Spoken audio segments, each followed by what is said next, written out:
है दोस्तों, this is Shubham और आप सभी का स्वागत करता हूं मैं सिनॉप्सिस आईएएस के प्लेटफॉर्म पर। और जैसा कि आपको पता है कि हम 2017 के पेपर को आज के लेक्चर में लेंगे। इसका ये सेकंड पार्ट है 2017 के क्वेश्चन का।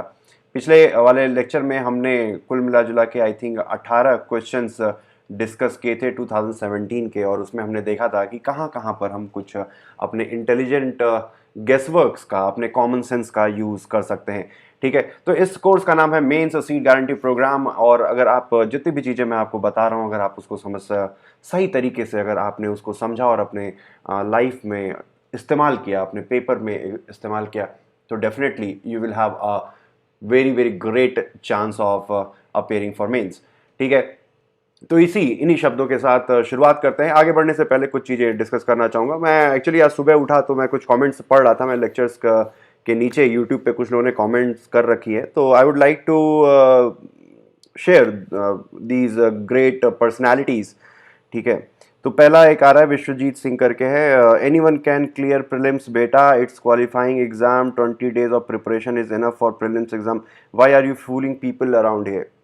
डिड आई से डैट कि 20 दिन में पढ़ाई हो जाएगी और कोई भी निकाल सकता है इस एग्ज़ाम को? मैंने ऐसा तो, मेरे कोई शब्द नहीं थे। मैंने कभी ऐसा दावा नहीं किया कि भाई कोई एक सिंगल स्ट्रैटेजी है। मैंने हमेशा यही कहा है कि 70% ऑफ योर नॉलेज, ठीक है, and 30% of your common sense will help you to propel through this prelims exam.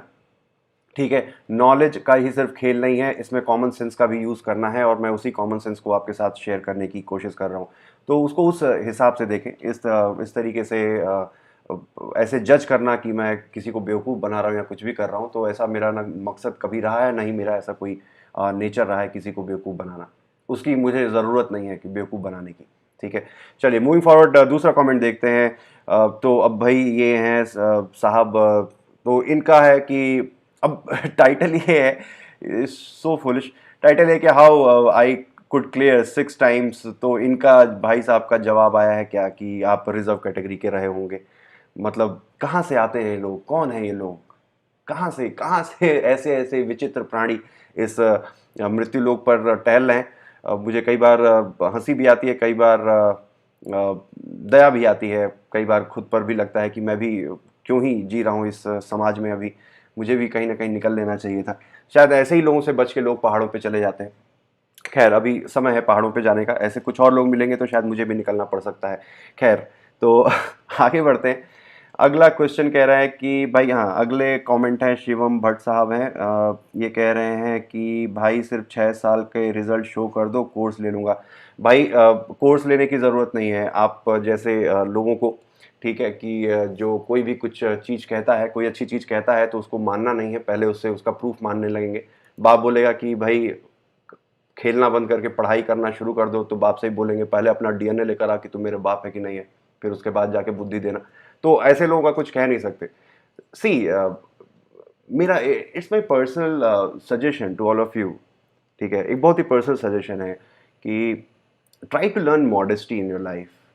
ये एकमात्र ऐसी चीज़ है जो आपको यूपीएससी क्लियर कराएगी। जितने आप मॉडेस्ट रहेंगे, जितना आप हम्बल रहेंगे, चीज़ों को बेहतर तरीके से देखेंगे, लोगों को जज नहीं करेंगे। हर इंसान के पास, जो भी आपसे ज़्यादा एक्सपीरियंस है, उसके पास आपको देने के लिए कुछ ना कुछ बेहतर है। आपसे तो बेहतर जानता ही होगा। उसको जज करना कि अच्छा तेरा नहीं हुआ तो मेरा कैसे करा देगा, या तू तो बेवकूफ़ है। मैंने भी ये गलतियाँ करी हैं। जब स्टार्टिंग में कुछ मुझे लोग मिले, उन्होंने मुझे बताया कि ऐसे करना चाहिए, तो आई जज देम कि ये लोग तो 4-5 साल से प्रिपेयर कर रहे हैं, अभी तक इनका निकला नहीं। मैं तो 2-3 महीने में आया, मेरा प्रीलिम्स निकल गया। मैंने जॉब छोड़ी और 3-4 महीने के अंदर मैंने नवंबर में जॉब छोड़ी थी और मई में 2013 में मेरा प्रीलिम्स निकल गया। तो मैंने उनकी कभी बात सुनी नहीं। ठीक है, I was blinded by my success. तो ये नहीं करना चाहिए। एक ह्यूमिलिटी होना, एक मॉडेस्टी होना आपके स्वभाव में बहुत ज़रूरी है। जब तक वो नहीं है, जब तक आप इस तरीके से बातें करते रहेंगे, लोगों को इस तरीके से जज करते रहेंगे। यार, छः छः बार प्रीलिम्स निकाला है, कोई बहुत बड़ी बात नहीं है मेरे लिए। मैं ये भी बोल सकता था कि 6 इंटरव्यू दिए हैं और ऐसा वैसा है। कोई प्रूफ है क्या? आप मुझे पता कर सकते हो क्या? नहीं कर सकते ना। तो ठीक है, तो 6 प्रीलिम्स मेरे ज़ख्म है जो मैं उसकी नुमाइश कर रहा हूँ, और मैं बस ये चाहता हूँ, मैं कभी इन सब चीज़ों पे डिस्कस नहीं करना चाहता हूँ, क्योंकि थोड़ा सा पेनफुल होता है कि आपने 6 प्रीलिम्स लिखा, 6 बार मेंस लिखा, और फिर भी you are not, still you are not selected. तो फिर भी अगर मैं उन चीज़ों को, मैं अपने लाइफ के पुरानी चीज़ों को जो मेरी एक तरीके से नॉट सो हैप्पी मोमेंट्स है, अगर मैं आपको उसको भी शेयर कर रहा हूँ तो उसके पीछे कोई ना कोई रीज़न होगा। ठीक है, तो इस तरीके की बचकाना बातें, इस तरीके की बेवकूफ़ी भरी बातें और अनपढ़ गंवार जैसी बातें प्लीज़ ना किया करिए कमेंट सेक्शन में। नहीं देखना है मत देखो, मैंने तो कहा नहीं कि भाई देखो आके, नहीं देखना है मत देखिए, पर प्लीज़ इस तरीके से माहौल गंदा मत करिए। खैर एनीवेज, आगे चलते हैं, क्वेश्चन नंबर 19 देखते हैं। तो क्वेश्चन नंबर 19 ये कह रहा है कि सरकार ने अभी यूपीआई स्कीम की शुरुआत की है, यूनिफाइड पेमेंट इंटरफेस। ठीक है, आजकल तो हम यूज़ भी करते हैं यूपीआई से। तो यूपीआई के क्या फ़ायदे हैं? तो जैसा मैंने बताया था कि सरकारी इनिशिएटिव है तो इसका पॉजिटिव इम्पैक्ट होना चाहिए। तो पहला ए ऑप्शन कह रहा है कि यूपीआई के इस्तेमाल से मोबाइल वॉलेट्स की ज़रूरत नहीं पड़ेगी ऑनलाइन पेमेंट्स के लिए। ठीक है, ओके, चलो ठीक है, देखते हैं। ये अभी डाउटफुल कैटेगरी में रखते हैं। जिनको पता है वो तो पहली बार में ही जांच लेंगे भाई यूपीआई क्या है। लेकिन अगर मान लो कि आपने नहीं पढ़ा हो, ठीक है, आप भाई बिजी रहे हो कहीं और इंपॉर्टेंट कामों में, तो नहीं पढ़ा हो, फिर दूसरा पॉइंट देखते हैं। Digital currency will totally replace the physical currency in about 2 decades. Totally replace, तो मैंने क्या बोला कि कोई बात जब दावे से कही जा रही है तो वो क्या होगी, गलत होगी। तो बी हो गया ऑप्शन गलत। FDI inflows will drastically increase, ये भी बात बहुत दावे से कही जा रही है, तो ये भी हो गया आपका गलत। फिर direct transfer of subsidies to poor people will become very effective हो जाएगा डायरेक्ट बेनिफिट ट्रांसफर, तो ये भी गलत है। इसमें बातें जो है बहुत दावे के साथ असर्टिव तरीके से कोई बात कही जा रही है, ठीक है, दबाव दे के कोई बात कही जा रही है, तो ये तीनों ऑप्शन गलत हो गए। हमारा ऑप्शन हो गया ए इज द राइट आंसर। ठीक है, चलिए आगे बढ़ते हैं। आगे बढ़ने से पहले एक इम्पॉर्टेंट अनाउंसमेंट है। पब्लिक एडमिनिस्ट्रेशन का कोर्स सिनॉप्सिस आईएएस की प्लेटफॉर्म पर शुरू हो चुका है। उसके कुछ लेक्चर्स फ्री हैं ऑलमोस्ट 40%, एंड बाकी कुछ सब्सक्रिप्शन बेस्ड हैं, वो भी आप देख सकते हैं अपनी सहूलियत के अनुसार। तो जितने लोग पब्लिक एडमिनिस्ट्रेशन कोर्स को या ऑप्शनल लेना चाहते हैं वो ज़रूर एक बार देखें। ठीक है, that will be very important. And इतने साल मैंने पढ़ाई की है और उन सारी चीज़ों का निचोड़ मैं उस अपने लेक्चर्स में आपके सामने लेकर आऊँगा, और ये पूरा कंप्लीट कोर्स होगा। ठीक है, कंप्लीट कोर्स होगा। अभी तक ऑनलाइन किसी ने भी पब्लिक एडमिनिस्ट्रेशन पूरा पढ़ाया नहीं है। ठीक है, जो लोग दावा करते हैं वो लोग झूठ बोलते हैं। I will finish this of definitely. ठीक है, खैर moving forward to different 40 question number 45। With reference to agriculture in India, how can the technique of genome sequencing, ठीक है, जो अक्सर समाज न्यूज़ में देखी जाती है, इमीडिएट फ्यूचर में जीनोम सिक्वेंसिंग का एग्रीकल्चर के ऊपर क्या इम्पैक्ट पड़ेगा। तो सवाल क्या हो गया, फ्यूचरिस्टिक टेक्नोलॉजी है। फ्यूचरिस्टिक टेक्नोलॉजी का मतलब अनलिमिटेड पोटेंशियल। अब ये चीज ध्यान में रखेंगे और क्वेश्चन के अब ऑप्शंस को पढ़ना शुरू करते हैं। तो genome sequencing can be use to identify genetic markers for disease resistance and drought tolerance in various crops plant. तो जीनोम सीक्वेंसिंग के माध्यम से हम बीमारियों से, फसलों में लगने वाली बीमारियों से और जो सूखा पड़ता है उसके खिलाफ हम फसलों को मजबूत बना पाएंगे, ऐसा क्वेश्चन कह रहा है। तो ऑब्वियस सी बात है सही होगा, फ्यूचरिस्टिक टेक्नोलॉजी है, तो पहला पॉइंट हो गया सही। जब पहला हो गया सही यानी कि बी गलत है। ठीक है, अब चलिए दूसरा ऑप्शन देखते हैं। This technique helps in reducing time required to develop new varieties of crop plants. तो ऑब्वियस सी बात है ये भी सही होगा, फ्यूचरिस्टिक टेक्नोलॉजी है। It can be use to decipher host pathogen relationship in crops. Host और पैथोजन के बीच में क्या रिश्ता होता है फसलों के अंदर, उसको जानने में, डेसिफर करना मतलब कि उसको एनालाइज करना, उसको समझ पाना। ठीक है, तो ये कर पाएगा, तो ऑब्वियस बात है तीनों सही होंगे। तो इसका जो सही राइट आंसर हो गया डी, फ्यूचरिस्टिक टेक्नोलॉजी। याद रखेंगे, कुछ लोगों ने कमेंट सेक्शन में पूछा है फ्यूचरिस्टिक टेक्नोलॉजी क्या क्या है। तो भाई बायोटेक्नोलॉजी फ्यूचरिस्टिक टेक्नोलॉजी है। ठीक है, इंफॉर्मेशन टेक्नोलॉजी फ्यूचरिस्टिक टेक्नोलॉजी है। सोलर टेक्नोलॉजी, फिर उसके अलावा आप नैनो टेक्नोलॉजी की बात कर सकते हैं, आर्टिफिशियल इंटेलिजेंस की बात कर सकते हैं, आप इसमें बिग डेटा की बात कर सकते हैं। ठीक है, ऐसे बहुत सारी टेक्नोलॉजीज़ हैं जो अक्सर, जो अपकमिंग टेक्नोलॉजीज़ है, जो आने वाले समय में बहुत बड़ा रोल अदा करने वाली है इस मानवता के इतिहास में, तो उनको कहा जाता है फ्यूचरिस्टिक टेक्नोलॉजी। ठीक है, चलिए आगे बढ़ते हैं, अगला सवाल देखते हैं। तो the parliament of India exercise control over functions of council of minister through, यानी कि संसद काउंसिल ऑफ मिनिस्टर्स के ऊपर किस तरीके से, इनमें से किन माध्यम से कंट्रोल करने की कोशिश करती है। तो पहला है adjournment motion, question hour, supplementary question. तो ये सब पढ़ने की जरूरत ही नहीं है। जरूरत क्या है, पार्लियामेंट का मतलब क्या है। पार्लियामेंट एक लेजिस्लेटिव बॉडी है, ठीक है। लेजिस्लेटिव बॉडी का मतलब, काउंसिल ऑफ मिनिस्टर क्या है, एग्जीक्यूटिव बॉडी है। तो पार्लियामेंट का मतलब ही है एग्जीक्यूटिव के ऊपर कंट्रोल रखना। लेजिस्लेचर का एग्जीक्यूटिव के ऊपर कंट्रोल रखने के लिए ही पार्लियामेंट नाम की संस्था बनाई गई है। वहां पर जाके मंत्री, प्रधानमंत्री अपने जो भी उनके मंत्रालय में कामकाज हो रहा है उसकी पूरी क्लैरिफिकेशन देते हैं कि क्यों काम हो रहा है, क्या उन्होंने डिसीजन लिया, उसमें कितना पैसा खर्च हुआ, सब कुछ पार्लियामेंट में आप देखें तो क्या होता है, सब कुछ होता है।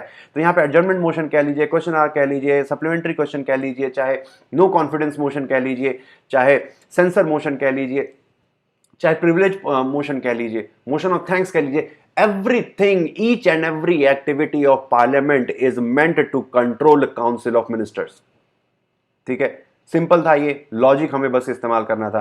कुछ लोग यहां पर बुद्धि लगाने लगेंगे कि भाई ये एडजॉर्नमेंट मोशन नहीं, क्वेश्चन आवर कर सकते हैं क्योंकि इसमें सवाल पूछे जाते हैं, सप्लीमेंट्री क्वेश्चन भी कर सकते हैं, एडजॉर्नमेंट मोशन रहने देते हैं, ये नहीं होगा तो 2-3 हो गया, ऑप्शन बी मार के चले आए। तो ये गलत है, कॉमन सेंस यूज करेंगे, D will be the right answer. ठीक है, आगे चले।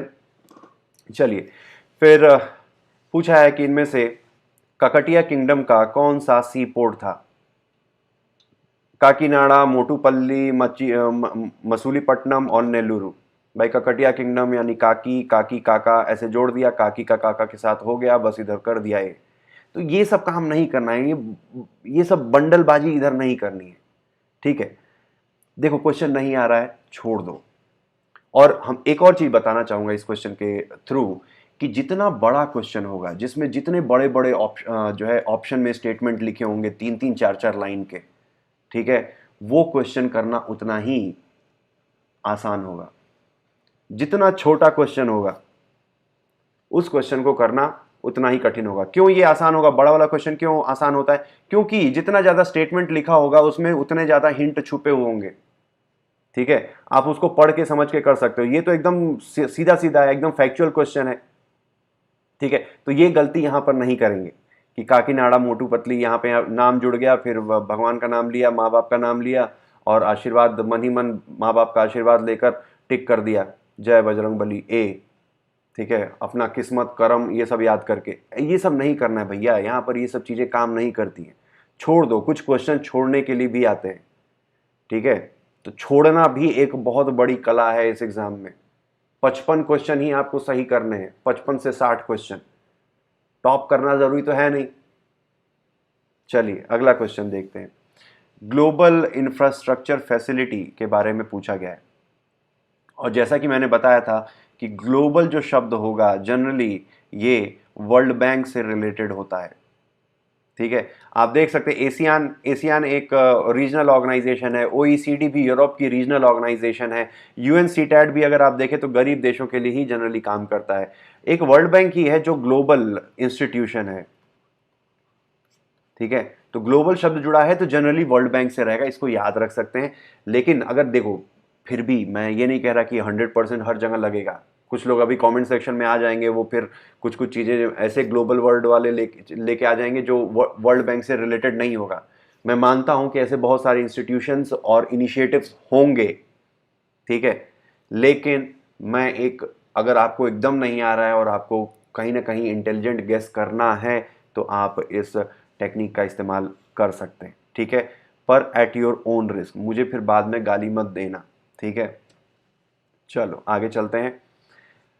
अगला क्वेश्चन कह रहा है कि with reference to the role of UN habitat, United Nation habitat in the United Nation program working towards a better urban future, which of the following statements is are correct. तो UN habitat से related कुछ statement पूछे गए हैं और ये बोला है कि इनमें से कौन सा सही है। तो पहला है, UN habitat has been mandated by United Nation General Assembly to promote socially and environmentally sustainable towns and cities to provide adequate shelters for all।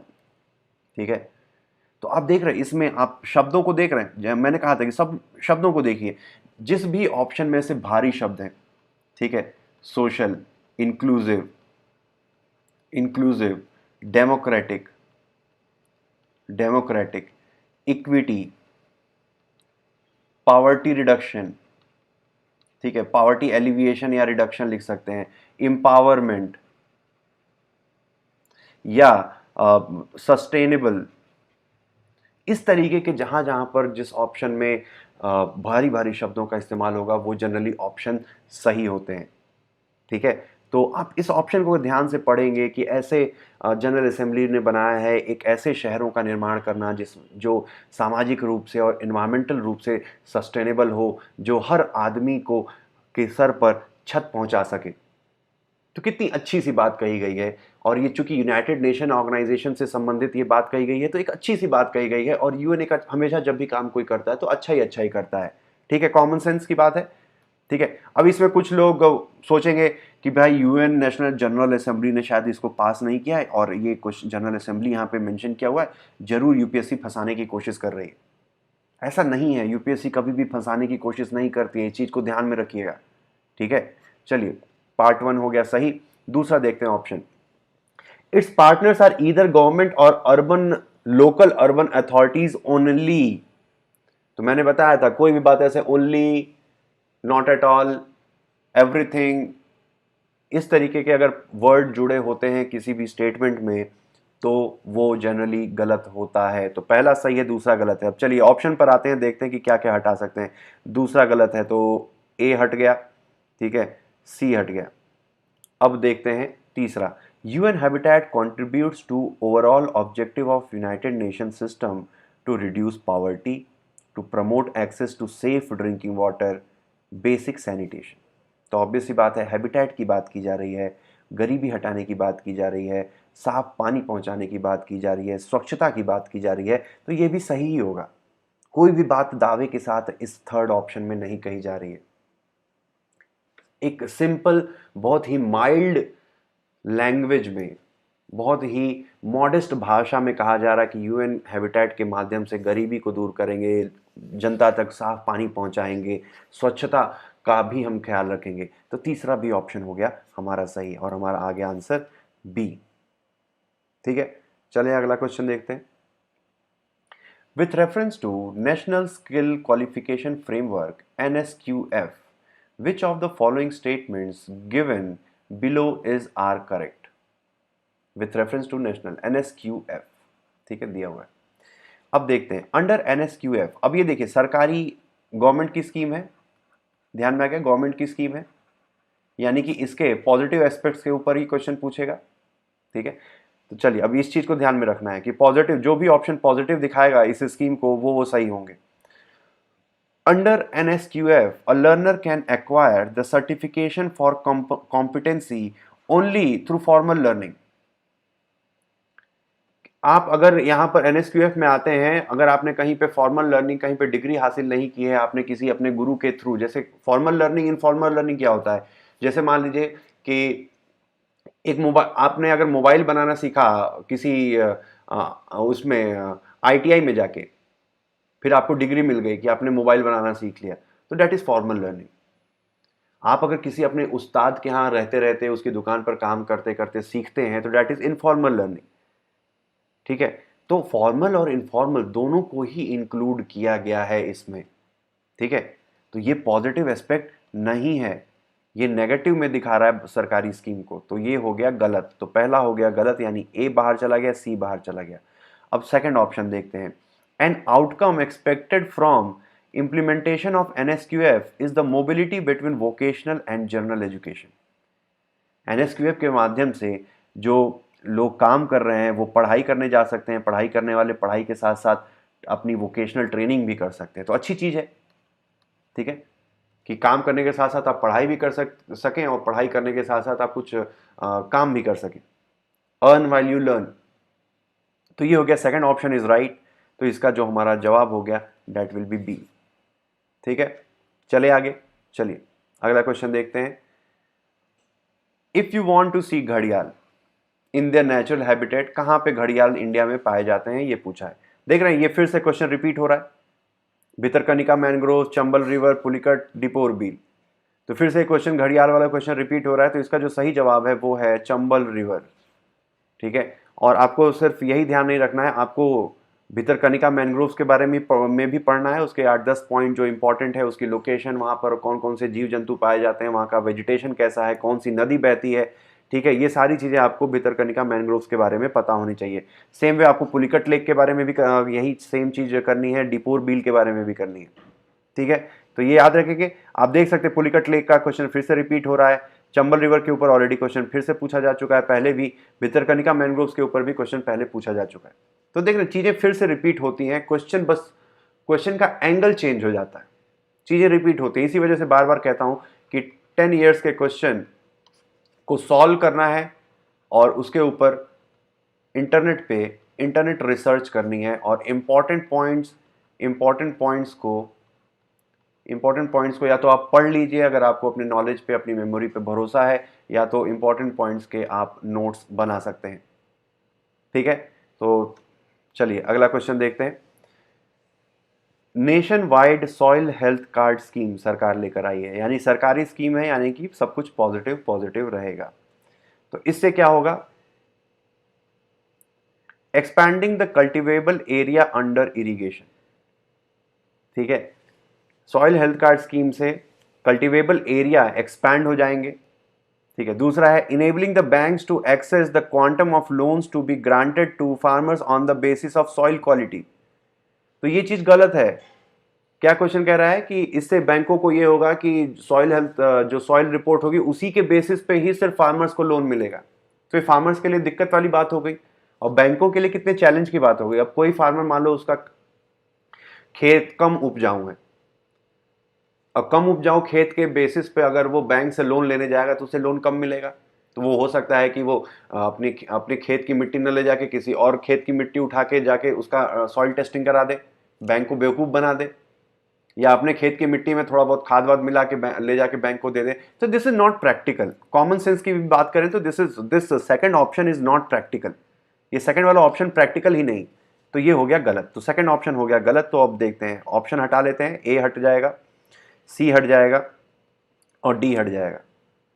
जो सही जवाब आएगा that will be B, checking the over use of fertilizer in farmland. ठीक है, fertiliser in farmland. तो 1 and 3, अगर मान लीजिए कि 1 भी होता, ऑप्शन 1 और 3 ऑप्शन भी होते तो दोनों सही हो सकते थे, लेकिन चूंकि सेकंड ऑप्शन को हटाने के बाद सिर्फ थर्ड ऑप्शन ही बचता है, तो और right answer will be B. ठीक है, चलिए अब OLED के बारे में पूछा है, ऑर्गेनिक लाइट एमिटिंग डायोड। तो ये भी एक तरीके से फ्यूचरिस्टिक टेक्नोलॉजी है, यानी कि अनलिमिटेड पोटेंशियल। OLED से आप फ्लेक्सिबल स्क्रीन बना पाएंगे, हाँ बना पाएंगे। फिर रोल अप डिस्प्ले बना पाएंगे, चटाई जैसा डिस्प्ले बना पाएंगे, ऐसे चटाई की तरह खोल दिया फिर उसको लपेट के चल दिए। ठीक है, कितना आसान हो जाएगा। बचपन में इस तरीके का अगर OLED हमारे पास होता तो फिर दोस्तों के बीच में फिर वो मैसेजिंग नहीं होती कि अरे मेरे घर पे कोई नहीं है, आ जाओ तुम लोग सब लोग CD प्लेयर लेकर। ठीक है, तो वो सारी चीज़ें नहीं करनी पड़ेंगी, आपके पास मस्त अपना खुद का है, छोटा मोटा अपने कहीं पर भी बिछाया जंगल में, 4 दोस्त बैठ गए और देख रहे हैं मस्त। ठीक है, तो खैर अभी ये फ्यूचरिस्टिक टेक्नोलॉजी है, अब हमने वो फ़ायदा नहीं उठाया, लेकिन हमारे बच्चे शायद उठा पाएँ। तो फ्लेक्सिबल डिस्प्ले बनाना आसान हो जाएगा, रोल अप डिस्प्ले बनाना आसान हो जाएगा, ट्रांसपेरेंट डिस्प्ले बनाना आसान हो जाएगा। तो हाँ भैया, सब कुछ हो जाएगा। ठीक है, सब कुछ हो जाएगा, सुपरमैन बन जाएगा आदमी, आदमी सुपरमैन बन जाएगा। ठीक है, कुछ भी हो सकता है। मोदी जी का सीना 56 इंच का सच में हो जाएगा। ठीक है, हम इन चाइना को हरा देंगे OLED के माध्यम से, देश में भुखमरी खत्म हो जाएगी, सब कुछ अच्छा हो जाएगा, कोई टेंशन की बात नहीं है। तो everything will be, jokes apart, everything will be every option will be right because everything is futuristic। देखो अब इसमें भी ये है कि इतना ज़्यादा ब्लाइंड मत खेल लेना, एग्जाम में कम से कम पूरा ऑप्शन पढ़ना। ठीक है, बीच में हो सकता है कि आपने सोचा अच्छा ठीक है ये रहा OLED फ्यूचरिस्टिक टेक्नोलॉजी है, और बिना देखे 1 2 3 तुरंत मार दिया, बीच में पता चला कि ये नाना नाना नारे ऑप्शन लिखा हुआ है। ठीक है, तो नाना नाना नारे और इस तरीके का कोई गाना लिख दिया हो, गाने का 2 लाइन लिख दिया हो, तो वो भी आपने सही कर दिया उसके साथ। तो कहने का मतलब ये है तीनों ऑप्शन पढ़ेंगे एटलीस्ट, ठीक है, आंख मूंद के नहीं कर देंगे। एनीवेज, चलिए अगला क्वेश्चन देखते हैं। National payment corporation of India NPCI helps in promoting financial inclusion in the country. NPCI has launched RuPay, a card payment scheme. तो ये सरकारी इनिशिएटिव है, और जैसा कि मैंने बताया था जहाँ पर भी इंक्लूजन शब्द की बात हो, ठीक है, और देश में फाइनेंशियल इंक्लूजन बढ़ाने की बात हो, वित्तीय क्या वित्तीय समता या समवेशिता कुछ ऐसे बोलते हैं हिंदी में, तो फाइनेंशियल इंक्लूजन बढ़ाने की बात हो, कुछ अच्छा अच्छा करने की बात हो, तो वो सही होगा। तो first option will be right. तो बी हमारा हट गया, डी हट गया। अब ए और सी में से कंफ्यूजन है, आगे आपकी किस्मत। अगर आपने थोड़ा बहुत पढ़ा होगा कि रुपे कार्ड किसने लॉन्च किया है तो आप लिख सकते हैं, अगर नहीं पढ़ा है तो भी आप एटलीस्ट 50-50 तो कम से कम है ही। अब आपकी किस्मत है, आपका अगर पढ़ाई की है तो शायद वो नॉलेज काम आ जाए, ठीक है। तो इसका वैसे तो सी होगा ऑप्शन, ठीक है। चलिए अगला क्वेश्चन देखते हैं। What is are the most likely advantages पूछा है, most likely advantages of GST. Most likely मतलब कि एकदम सटीक हमें इसका वो खोजना है, एडवांटेज खोजना है, जनरल एडवांटेजेस नहीं खोजने कि जीएसटी से गरीब सबके अकाउंट में 15 लाख रुपए आ जाएगा, जीएसटी से सब लोग अंबानी बन जाएगा, इस तरीके का नहीं, ठीक है। हमें बहुत ही सटीक इसका जो जवाब होगा वो खोजना है। तो चलिए पहला देखते हैं। सरकारी इनिशिएटिव है तो जनरली इसके पॉजिटिव एस्पेक्ट्स पर ध्यान देंगे। तो पहला है कि it will replace multiple taxes collected by multiple authorities and will this create a single market in India. तो मल्टीपल टैक्सेस हट जाएंगे, मल्टीपल अथॉरिटीज खत्म हो जाएंगी, यानी जनता के लिए सहूलियत हो जाएगी, जनता के भले के लिए ये इनिशिएटिव लिया गया है, यानी कि पहला जो पॉइंट है वो पॉजिटिव है, ठीक है। दूसरा पॉइंट कह रहा है it will drastically reduce current account deficit of India and will enable to increase its foreign exchange reserve. अब देख रहे हैं ड्रास्टिकली रिड्यूस है तो ये पॉजिटिव, ऐसा नहीं है कि यहां पे पॉजिटिव कर दिया, पॉजिटिव पॉजिटिव करके आप कुछ भी मार देंगे, है पॉजिटिव, लेकिन इसमें शब्दों को भी ध्यान देना जरूरी है कि ड्रास्टिकली रिड्यूस कर देगा कैड को और फॉरेन एक्सचेंज को भयंकर तरीके से बढ़ा देगा। तो दिस ऑप्शन, यहां पर बात बहुत ही असर्टिव तरीके से कही जा रही है, ठीक है, बहुत ही असर्टिव तरीके से कही जा रही है, तो ये गलत होगा। सेकंड ऑप्शन विल बी गलत, first option will be right. तो सेकंड वाले को हटा देते हैं, ठीक है। अब चलिए तीसरे ऑप्शन पे आते हैं। It will enormously increase the growth of the size of economy of India and will enable to overtake China in near future. भयंकर रूप से देश की इकोनॉमी को बढ़ा देगा और हम तुरंत चाइना को पछाड़ कर आगे बढ़ जाएंगे। है तो ये पॉजिटिव, लेकिन इसमें शब्दों को देखिए, इनॉर्मसली इंक्रीज। अगर मान लीजिए इस स्टेटमेंट को दूसरे शब्दों की तरह दूसरे शब्दों में लिखा होता कि it will help our economy to increase, या it will be beneficial for India's economy and will make India's economy competitive, more competitive in comparison to China, इस तरीके का अगर स्टेटमेंट दिया होता, ठीक है, तो ये सही हो सकता था। या अगर सेकंड वाला जो ऑप्शन है वो अगर इस तरीके से लिखा होता कि GST will help India to check its current account deficit and increase its foreign exchange reserve, it will be beneficial for India's foreign exchange reserve, इस तरीके का अगर लाइन होता है, it will be beneficial, GST will be beneficial for India's forex and it will also help in checking या help in reducing our current account deficit, तो ये option सही हो सकता था, ठीक है। शब्दों देखिए मीनिंग सेम है, शब्दों का सारा खेल है, शब्दों की बाजीगरी करी गई है, उसी चीज को हमें यहां पर पिक करना है, ठीक है। तो ये बात है, मीनिंग सेम रहेगी, लेकिन जैसे ही हम वर्ड्स के चुनाव, यूपीएससी किन वर्ड्स को चुन रही है अपने ऑप्शन में, किन शब्दों के चुनाव करके वो ऑप्शन फ्रेम कर रही है, इस चीज को समझना जरूरी है। तो ड्रास्टिकली रिड्यूस शब्द का यूज किया गया है, तो ये नहीं होगा। इनॉर्मसली इंक्रीज हो जाएगी इंडिया की इकोनॉमी और हम जल्दी ही कुछ ही समय में चाइना की इकोनॉमी की, हम चाइना की ऐसी की तैसी कर लेंगे, तो ये भी गलत हो गया। तो इसका जो सही जवाब होगा one only, A will be the right answer, ठीक है। चलिए अगला क्वेश्चन देखते हैं। In India it is legally mandatory for which of the following to report on cyber security incidents.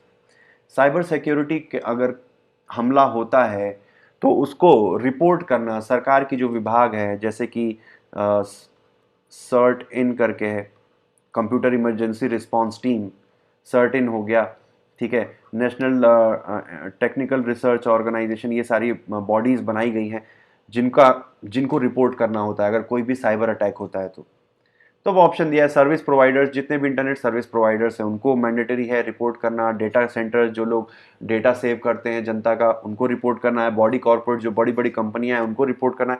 भैया सबको करना है, जो भी बड़ी कंपनियां हैं, जो भी डेटा सेंटर्स हैं, जो भी इंटरनेट सर्विस प्रोवाइडर्स हैं, या बैंक्स जो हैं जितने भी इंडिया के हैं, या मान लीजिए कोई फ्लाइट है या रेलवे का नेटवर्क है, जो भी इतने इम्पॉर्टेंट जो भी इंस्टीट्यूशंस हैं वहाँ पर अगर साइबर अटैक होता है तो रिपोर्ट करना होगा भाई, ठीक है। तो तीनों होगा, इसमें फिर एक्स्ट्रा दिमाग मत लगाइए। यहाँ पर क्या करते हैं लोग, गलती क्या करते हैं, लोग दिमाग लगाने लगते हैं कि भाई सर्विस प्रोवाइडर तो इंपॉर्टेंट है, डेटा सेंटर जो लोग रखते हैं ये भी इंपॉर्टेंट है, पर ये प्राइवेट कंपनी से क्या लेना देना। ठीक है, प्राइवेट कंपनी तो प्राइवेट है, उसके ऊपर साइबर अटैक हो चाहे ना हो, उसको सरकार से उसको क्या लेना देना है। तो ये सब एक्स्ट्रा दिमाग नहीं लगाना है, ठीक है। मेंटल यहाँ पर आपको एक्स्ट्रा मेंटल पावर दिखाने की ज़रूरत नहीं है, कॉमन सेंस का यूज़ कीजिए और आप सही टिक करेंगे। जहाँ पर आपने एक्स्ट्रा दिमाग लगाया, ओवर एनालिसिस करी, ओवर थिंकिंग करी, आप मान लीजिए कि आपका ऑप्शन गलत ही चूज होगा, क्योंकि जैसे ही आपने सोचा बहुत सारे डाउट्स क्रिएट होने लगते हैं, ठीक है। फिर आदमी अर्जुन जैसा हो जाता है, युद्ध में खड़ा है लेकिन समझ में नहीं आ रहा है कि युद्ध लड़ना है कि नहीं लड़ना है, कि वन बी मारें कि डी मारें या भाग जाएं एग्जामिनेशन सेंटर से ही। तो ये चीज़ नहीं करनी। चलिए अगला क्वेश्चन देखते हैं। Tax revenue as a percent of GDP of India has steadily increase in the last decade. याद आया मैंने ये ऐसा बात कही थी कि कभी भी परसेंट की बात हो या रेशियो की बात हो, रेशियो या परसेंट की बात हो, तो 10 सालों में लगातार कोई परसेंट और रेशियो के लगातार बढ़ने या घटने की जो संभावना होती है वो काफी कम होती है, ठीक है। एब्सोल्यूट नंबर्स में चीजें बढ़ती हैं। जैसे अगर ये पूछ देता कि टैक्स रेवेन्यू क्या इंडिया का पिछले 10 सालों में स्टेडली बढ़ा है, तो ये हो सकता है कि सही होता। या ये पूछता कि क्या इंडिया की जीडीपी पिछले 10 सालों में स्टेडली बढ़ी है, तो आप लिख सकते थे हाँ शायद हो सकता है। परसेंट देखो, एब्सोल्यूट टर्म्स में जीडीपी बढ़ी है, लेकिन परसेंटेज वाइज आप जीडीपी हमारी कंसिस्टेंटली नहीं बढ़ी। यहां पर तो टैक्स रेवेन्यू और जीडीपी बटा जीडीपी पूछ रहा है कि ये जो रेशियो है क्या ये कंसिस्टेंटली बढ़ा है आगे, ऐसा क्वेश्चन पूछ रहा है। तो that will be wrong, option 1 will be wrong. And second option is fiscal deficit as a percent of GDP. अब देखिए यहां पर भी fiscal deficit as a percent of GDP पूछ रहा है इंटू 100, तो ये भी नहीं बढ़ेगा कंसिस्टेंटली 10 सालों में, तो ये भी गलत हो गया। और ये क्वेश्चन कहाँ से पूछे जाते हैं, इकोनॉमिक सर्वे से। अगर आप ये इंटेलिजेंट गेसिंग सीख लेंगे तो आपको इकोनॉमिक सर्वे में बहुत ज़्यादा सर खपाने की ज़रूरत नहीं पड़ेगी। आप हल्का मोटा उसका इकोनॉमिक सर्वे का जिस्ट पढ़ सकते हैं जो आपको मेंस में काम आएगा। अक्सर मैंने देखा है लोग प्रीलिम्स के लिए इकोनॉमिक सर्वे रट रहे होते हैं, उतना सब कुछ करने की ज़रूरत नहीं है, क्योंकि वैसे भी इकोनॉमिक सर्वे से डेटा पूछेगा, डेटा आपको याद नहीं आएगा। और कुछ स्कीम्स हैं वो आप आराम से कर सकते हैं, या उसका कोई आप YouTube पे लेक्चर देख लीजिए, जो भी इकोनॉमिक सर्वे में स्कीम्स और सारी चीज़ें, वो लेक्चर देख लीजिए 2-2.5 घंटे का, उससे आपकी मेहनत बच जाएगी। या आप इकोनॉमिक सर्वे के लिए एक और काम कर सकते हैं, इकोनॉमिक सर्वे के ऊपर जो कोचिंग, जो अलग अलग कोचिंग्स हैं जिनके पूरे एक डेडिकेटेड मॉक पेपर होता है, डेडिकेटेड मॉक पेपर जो होता है जिसमें 100 सवाल होते हैं पूरे इकोनॉमिक सर्वे के ऊपर होते हैं, वो आप सॉल्व कर लीजिए और उसके सोल्यूशन को अच्छे से पढ़ लीजिए, उसके सोल्यूशन को, जो उसका सोल्यूशन वो लोग देते हैं, उतने में भी आपका इकोनॉमिक सर्वे प्रीलिम्स के पर्सपेक्टिव में तो कम से कम पूरा हो ही जाएगा। पूरा इकोनॉमिक सर्वे हर साल 300-400 रुपए का खरीद के लाकर मेहनत करके अपना समय वेस्ट करने की ज़रूरत नहीं है, ठीक है। तो ये भी हो गया गलत, ये भी हो गया गलत, तो नीदर 1 नॉर 2, इसका आंसर हो गया डी, ठीक है। चलिए 99th क्वेश्चन देखते हैं, लास्ट क्वेश्चन है आज का। Out of the following statements choose the one that brings out the principle underlying cabinet form of government. कि कैबिनेट फॉर्म ऑफ गवर्नमेंट के पीछे का सिद्धांत क्या है, ये सवाल पूछ रहा है। तो ये पहला है कि ये एक अरेंजमेंट है minimizing the criticism against government whose responsibilities are complex and hard to carry out to the satisfaction of all. यानी कि सरकार को बचाने के लिए कैबिनेट फॉर्म ऑफ गवर्नमेंट बनाया गया, क्या तो बेवकूफ़ी वाली बात है। फिर दूसरा है it is a mechanism for speeding up the activities of government whose responsibilities are increasing day by day. सरकार के कामकाज करने की चीज़ को तेज करने के लिए कैबिनेट फॉर्म ऑफ गवर्नमेंट बनाया गया। तो ये कोई बात जची नहीं, फिर भी इसको डाउटफुल कैटेगरी में रखते हैं। चलिए अगला देखते हैं। It is a mechanism of parliamentary democracy for ensuring collective responsibility of the government to the people. जनता के प्रति जवाबदेही तय करने के लिए डेमोक्रेसी के प्रजातंत्र के सिद्धांतों को आगे बढ़ाने के लिए कैबिनेट फॉर्म ऑफ गवर्नमेंट बनाया गया है। तो देख रहे हैं ये स्टेटमेंट सबसे बेहतर, सबसे सटीक, इसमें डेमोक्रेसी वर्ड का यूज़ किया गया है, इसमें रिस्पॉन्सिबिलिटी टुवर्ड्स पीपल, सरकार की जवाबदेहिता और अकाउंटेबिलिटी तय करने की बात कही गई है। तो ये जनरली सही होगा। ठीक है, तो C will be our right answer. कुछ देख रहे हैं कि क्वेश्चन की लैंग्वेज को पढ़ के भी आप क्वेश्चन को अच्छे तरीके से सॉल्व कर सकते हैं। आपने सिर्फ क्वेश्चन की लैंग्वेज थोड़ा सा समझ ली, उसके पीछे का भाव समझ लिया, तो you will be able to solve that question without knowing about it. ठीक है, चलिए तो ये था आज का सेशन। ऐसे ही मैं 2018 और 19 के बचते हैं तो ये भी करता रहूँगा, बीच बीच में 18 का भी दिखाऊंगा, 19 का भी दिखाऊंगा। फिर अगर आप लोगों को और ज़रूरत होगी तो 2011-12 का भी हम डिस्कस कर लेंगे। ठीक है, कमेंट सेक्शन में ज़रूर बताइएगा and please do share these lectures with your friends and don't forget to subscribe. ठीक है, सब्सक्राइब भी कर लीजिएगा सिनॉप्सिस आईएएस का जो यूट्यूब चैनल है। उसके अलावा पब्लिक एडमिनिस्ट्रेशन ऑप्शनल शुरू हुआ है पबैड, वो ज़रूर देखिएगा, बहुत अच्छा रहेगा। जितने भी लोग पब्लिक एडमिनिस्ट्रेशन लेना चाहते हैं उनके लिए खास बात है, मेरी एडवाइस है डू जस्ट ट्राई इट। आप यूट्यूब पे फ्री लेक्चर्स आप देखेंगे and you will definitely feel the difference between what I have taught and what others have taught anywhere else.